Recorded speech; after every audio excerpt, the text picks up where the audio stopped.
C'est pourquoi il existe des tribunaux.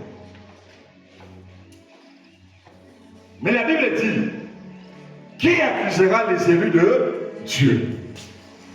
Pas les élus de l'Église. Nous parlons ici des élus de Dieu. Nous ne parlons pas des élus de l'Église. Nous ne parlons pas des élus des congrégations, des dénominations. Nous ne parlons pas des élus des pasteurs, des évangélistes, des apôtres, des docteurs et des prophètes. Nous parlons ici des élus de Dieu. Et quand on parle des élus de Dieu, on parle du règne de...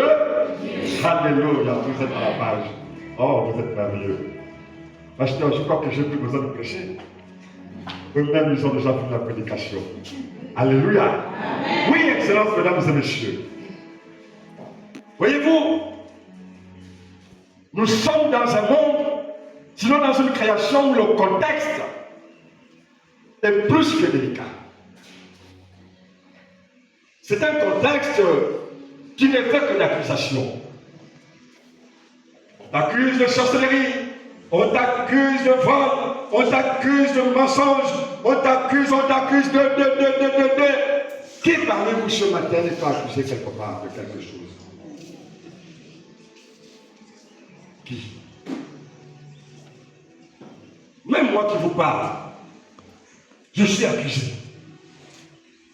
Ma femme m'a dit ce matin, chérie, tu ne m'aimes pas. Et j'ai posé la question, mais pourquoi tu dis ça? Elle dit, mais depuis que tu t'es levé, tu vas encore la placer.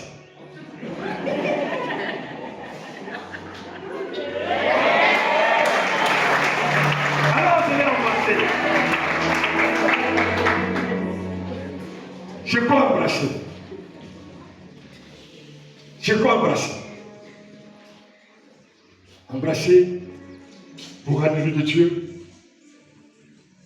c'est vivre le règne de Dieu. C'est manifester le règne de Dieu. Le règne de Dieu, c'est quoi? C'est d'abord, premièrement,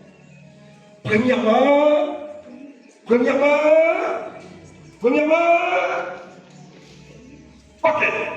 Alors on va nous Bible dans le livre de Jean, chapitre 3, verset 16. La Bible dit, en Jean 3, 16, car Dieu attend donc l'amour de Dieu et le règne de Dieu. Le règne de Dieu, c'est d'abord premièrement l'amour.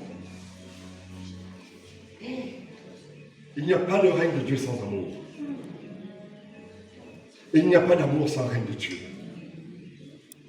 Parce que Jésus s'écria, et je voyais Satan tomber du ciel comme un éclair. Et dès la chute de Satan, il y a eu accusation. Alléluia. Amen. La chute de Satan est venue stopper le règne de Dieu sur la terre.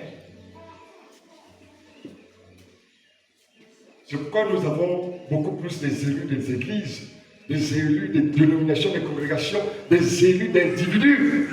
Mais nous avons peu d'élus de Dieu. Comment voulons-nous et pouvons-nous vivre le règne de Dieu au milieu de nous si nous ne sommes pas les élus de Dieu?